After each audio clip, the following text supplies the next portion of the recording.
Gikinahanglan nga masulbad ang problema sa kakulangon sa supply sa kuryente dinhi sa probinsya sa Basilan. Sa iyang sulat pahayag gisaysay ni Congressman Mujib Hataman nga ang mga solusyon sa kakulangon sa pinansya sa National Power Corporation mapangitaan og solusyon pinaagi sa tabang ug koordinasyon sa national government. Hilabi na sa Department of Budget and Management o DBM ug sa Energy Regulatory Commission. Nahimo kunong masulbad ang problema sa krisis sa kuryente. Ang problema sa walay igong supply sa kuryente og sige og kawadan og supply nahimo ng dakong babag sa probinsya sa Basilan. Gisaysay ni Congressman Hataman nga tanang panginahanglanon sa probinsya sama sa Lamitan City kinahanglang lugwayan hangtod sa Setyembre tungod kay matud pa niya nga ang pagpangita og sulbad sa mga problema mulungtad pa sa duha o tulo ka semana hangtod sa usa ka bulan kay nagakinahanglan pa kini og koordinasyon sa gobyerno. Dugang pa ni Mujib nga kinahanglan usab nga inaton ang kasamtangang supply sa kuryente hangtod sa bulan sa Disyembre.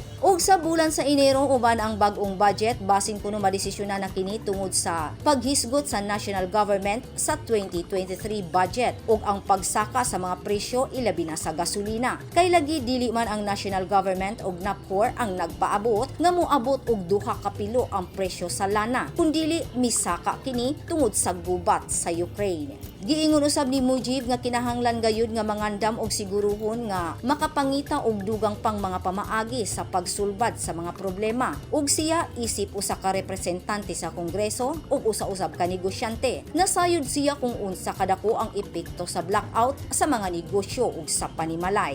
Gipadayag og gituuhan usab ni Hataman ang kamatuoran nga ang kanunayng pagkapalong sa kuryente mahimong hinungdan sa pagkahugno unya sa ekonomiya. Hinungdan nga dayon siyang nihimo og aksyon human madawat ang sulat gikan sa NPC nga nagpahibalo sa plano sa pagkunhod sa supply sa kuryente sa Basilan.